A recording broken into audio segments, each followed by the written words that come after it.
Whether we are there or not, ITSP Magazine still gets the best stories. Plenty of conferences and events spark our curiosity and allow us to start conversations with some of the world's brightest minds. In person or virtually, Sean Martin and Marco Ciappelli go on location and sit down with them at the intersection of technology, cybersecurity, and society. Together, we discover what the synergy of these three elements means for the future of humanity.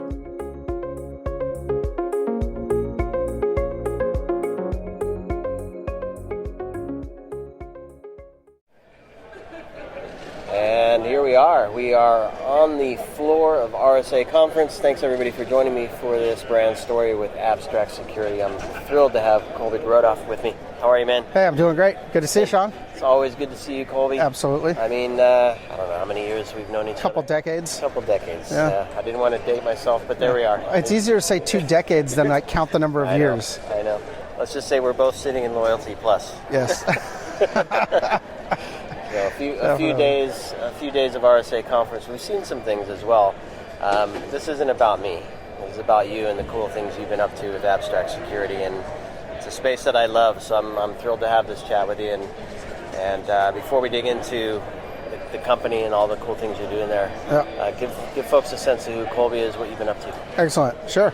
Well, hey everybody. Colby DeRodeff. I'm the CEO and co-founder of Abstract Security. Kind of started my career in cybersecurity back in 2001 at a company called ArcSight, and ArcSight was really kind of the first dominant SIM player on the market, as that's when we met. That's right. Kind of stayed there and watched the company grow from the year 2001 all the way through IPO and acquisition by HP. Exactly. Yeah. And lots happened in that. I'm sure you had grand visions for what that space would be, as did I, and I think we saw some innovations there.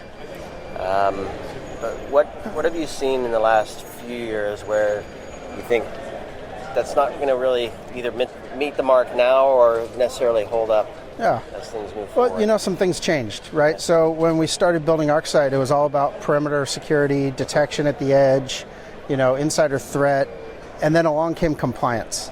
And compliance really changed the dynamic of SIM, because all of a sudden you had regulation saying you had to collect data from all these different sources, and everybody, you have a hammer, everything looks like a nail. Right. So us vendors said, fantastic, we have a SIM, put all the data in there. A few more connectors, we're set. Yeah, a few more connectors, you're all set. And so what happened is the volume of data increased so much that companies like Splunk came along and said, hey, forget doing analytics, forget doing detection, just collect this data, write it to disk super fast. And so that's when I say we kind of went into the data swamp era, which is like these mass data stores, not adding a lot of business value. And a whole nother category of companies came along onto the market, which is XDR. And that's really because a lack of capability within the SIM. So entrepreneurs, myself included, went out and built XDR systems that sat on top of the SIM, extracted data, did analytics, and then sent the data back to the SIM because they weren't doing analytics. And so it's funny because I feel like I know some of the answers, but I want to hear them from you anyway. So when you're talking to business folks, because security has found its way into the boardroom. Absolutely. Right? People want to know, are we protected against this thing? Are we weak here? Have we seen any signs of X, Y, and Z? Those answers have to come quick. They have to come with confidence. They have to be backed up by data. And so how do you see organizations struggling with that at this point? Oh, so a number of different things, right? I mean, getting answers quickly out of any system that's, indexing data all day, quick is not really a thing. So, you're talking hours, days to get answers to questions, and that's just not, that's not efficient. If you think about the average adversary breakout time being like 62 minutes, if you spend an hour indexing data before you get access to it, that puts you kind of behind the 8 ball as it goes, right? My grandmother always had this funny cartoon on her wall, on her refrigerator. It said, don't walk across a river just because the average depth is 3 feet. So if the average adversary breakout time is 62 minutes, it can happen a lot faster. Yeah, I'm sure there are many analogies similar to that you can pick. Yeah, exactly. Oh, boy. So what are you hearing? Because I know you talk to a lot of people. A lot of research, a lot of security analysts sitting in the SOC, business leaders trying to get a handle on this. What were they saying to you and what were you seeing that said we need to kind of shift things here a bit? Well, we need to stop modernizing the mistakes of the past. So there's a lot of solutions right now being touted as next-gen SIEM. Okay. A lot of these solutions are built on legacy technology that was originally built to compete with Splunk, right? Back in 2010, 2011, there were a lot of people going after Splunk back then. They're like, oh, we're going to build this faster version of Splunk. Well, these technologies ended up getting purchased, acquired by larger tech companies, and now they're being rebranded as next-gen SIEM. And ultimately, they don't have the background on SIEM and the pitfalls and the landmines and all the lessons learned over the years. And, so if you're starting at that right now, you're going to fundamentally fall into the same pitfalls that have happened to folks years and years ago, right? And at scale. At scale, yeah, just at a much larger scale. And so, you see this approach of like, let's just take a data lake, stick it in the cloud, put a dashboard in front of it and call it a next-gen SIEM. Fundamentally, that just doesn't work. Do CISOs, again, I'm sorry to the CISO crowd for this one instance where I had a conversation with the CISO at a CISO meetup, where I said, I believe security is due for a transformation. All the rest of the business has been in transformation. And this particular person said, well, we have transformed security. We've moved a lot of it to the cloud. And I'm like, that's not exactly what I was thinking. Right. Okay, so I want your perspective. How do CISOs view this problem? Is that the answer, where they're not maintaining systems and they're just moving stuff to the cloud? Do they think that's the answer? I think that answers an immediate transformation problem, because as you are migrating everything to the cloud, all of a sudden there's this whole new data set that analysts fundamentally are learning still because it's complicated. There's an environment from a resource perspective that folks are learning still. And I mean, you talk to a number of different people and, the varying levels of cloud security expertise, right? And so I think some of that is like, there's got to be a quick answer. We're being forced to migrate everything to the cloud. What is my quick solution for that? But now we're going to be at a point where organizations that have put like kind of stopgap solutions in place to get them on their cloud journey are now going to have to sit back, reevaluate and say, okay, what does my next 10 years look like? Because it's probably not the solutions that they chose as a quick stopgap to either get off of Splunk or migrate to the cloud or whatever the case may be, right? So what, you started Abstract Security. Mm-hmm. Congratulations, by the way. Thank you. That was announced today. Yep. And big news. So tell us what was the catalyst? I mean, I know you're a thinker, you're a doer. I've seen you grow and create some amazing things. It takes something to change from this is a great idea to let's go for it. What was that catalyst? Maybe I have a screw loose.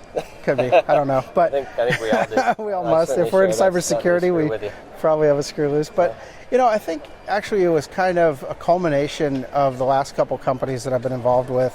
And, at Veridin, the last company I was at before the acquisition by FireEye and ultimately Google, we were doing controls validation. Right. So we'd go into customers' environments and run live fire attacks in their environment, and we would try to see how their controls respond. So prior to running those attacks, we'd ask the customer, like, hey, how's your coverage for like privilege escalation? And they're, we have all these rules, like tons, and we'll detect it, no problem. So we'd run privilege escalation, exploits in their environment, and we'd go back into their SIEM of choice, whichever one it was, and there were no alerts. And I said, that's weird, you have all these rules though. And then they dig into the rules and they're, those are looking for PowerShell logs. Well, we don't actually log PowerShell. So there was no way these rules were ever going to fire. They're totally ineffective. They had them, but they weren't effective because they didn't have the data that drives them. And so, one of the things I've been thinking a lot about and kind of led to this is we have to abstract this away, no pun intended, or maybe pun intended, one or the other. We have to abstract this away and get to a position where we're thinking about the outcomes. We're thinking about the detection scenarios that we care about. And then we're going to, to drive this detection, what data do I need, right? As opposed to, I have all this data, what can I do with it? which is the old way of thinking about Right. this. Yeah. So what types of data? Well, the PowerShell logs, if I can say that properly, was one obviously that you just described. What other areas of the business were they kind of missing things that were kind of not giving them the insight they need? Yeah, well, take cloud logs, CloudTrail, Azure Activity Logs, GCP logs. There are nuggets of gold in those logs, but maybe like 1% of the data is valuable for detection, and the other 99% of the 55 terabytes a day that's generated is useful. So why are organizations collecting that data and putting it into high-cost storage for no business purpose other than a compliance business purpose? Right. We could just easily put it into low-cost storage where it's still accessible.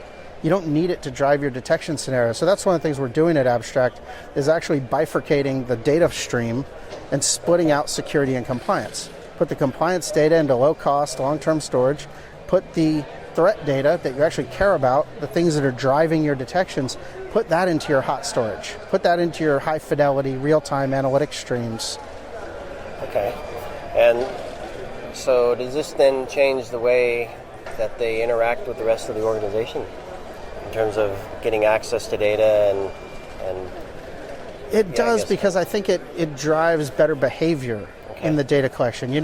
I feel bad for like the DevOps folks who are constantly being asked by the security team, hey, can I have all the Kubernetes logs? Well, which ones? Well, I don't know, all of them. Right. And it's like, do you know what all of them actually means? And then they back up a dump truck filled with logs, and they're like, here you go, what are you going to do with it? It's been sitting in this S3 bucket for months now, you haven't touched it. Well, of course you haven't touched it, because it's like 3 petabytes of data that no human's ever going to look through. Right. And it's just not effective from a cost perspective to actually process all that. So what do you do with the SecOps team with that? What do you do with it? Well, you have to determine, again, back to the outcomes, right? So figure out what are the detection scenarios that you actually care about, right? And then figure out what data you need to drive those detection scenarios. Fork that data, put the rest in low-cost storage, and keep the stuff that matters. I presume that's where you help. That is where we are. A lot of teams are going, yeah, that sounds good. But, sounds good. Now what? Yeah, exactly. Well, now try Abstract and, get abstracted. And so what's that process look like? Well, a lot of folks know how to get a hold of me. Yep. For the ones that don't, we have our website at abstract.security, https://abstract.security. Yep. And, check us out there. There's, learn more info page there. We'll be at RSA all week. Find me on LinkedIn. Yep. I'm all over the place. Yep. So you're very accessible as well. Yeah, absolutely. And always happy to chat about this kind of stuff. I love it. I know. Me too. I'm glad for that. What's I want to speak to the CISOs now. Mm-hmm. So what are some signs that they might see in their current processes that can flag them to say, you really should be looking at this differently? Are there network signals, risk signals, I don't know, team burnout signals? What are some things that are coming across as you're talking to CISOs that you're seeing as signals for them? Yeah, one I think is just purely a budget thing, right? Paying significant tax to store data in a cloud provider, and you're not getting any value out of it. So if there's nothing tangible coming out of, your log aggregation /SIM solution, that's a sure sign. And I'm sure, these things come with a hefty price tag. So. All right. So if they're wasting money. What about not getting operational value out of the SIM, especially when it comes how to. How do you know that?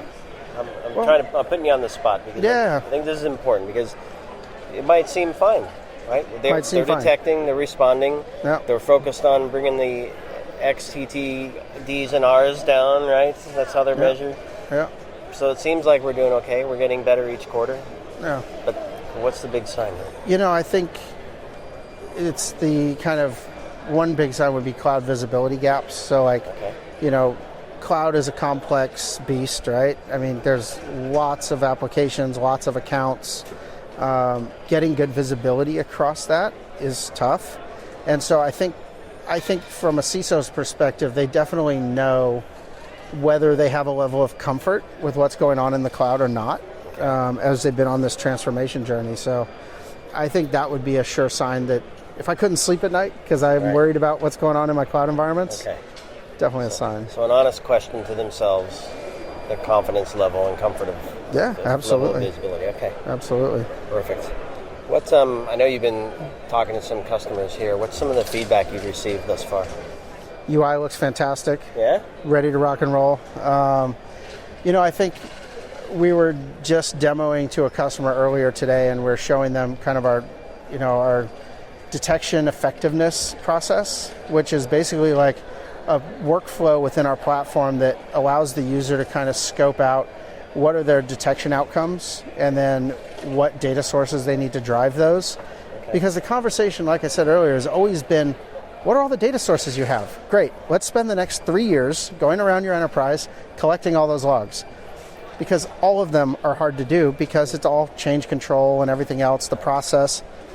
So if you can actually prioritize the logs that you're going to collect and the data that you need based on your detection outcome desires, then it changes the conversation, it changes the dynamic. And so one of the CISOs I was chatting with was like, why didn't you start with this?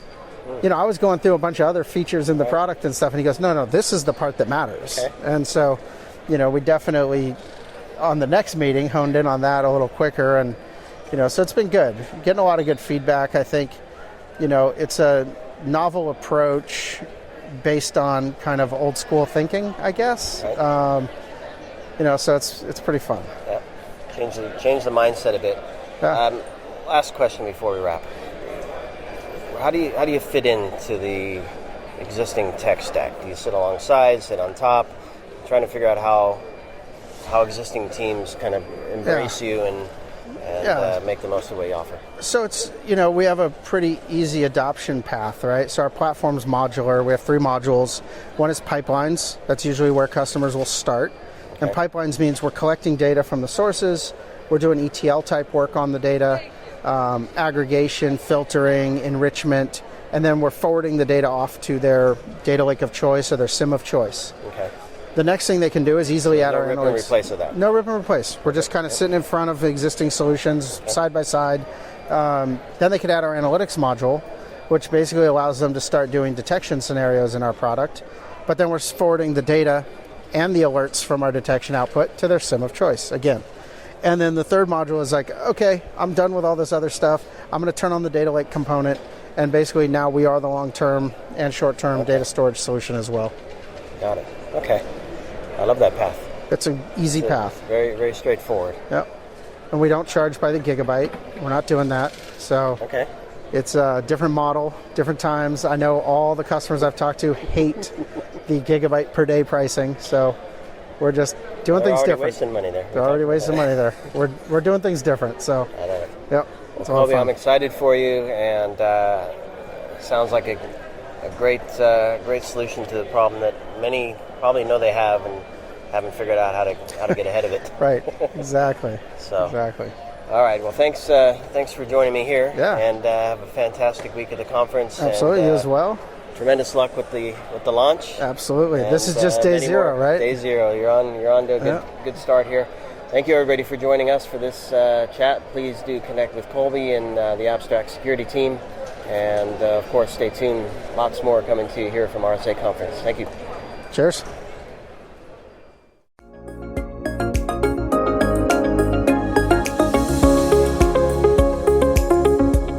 We hope you enjoyed this episode of Sean and Marco's On Location event coverage conversations. Please take a moment to give the show a good rating and leave a comment. Remember to share this podcast with your friends, family, and colleagues. Come back for more conversations and follow Sean Martin and Marco Ciappelli as they continue their journey toward redefining cybersecurity and society.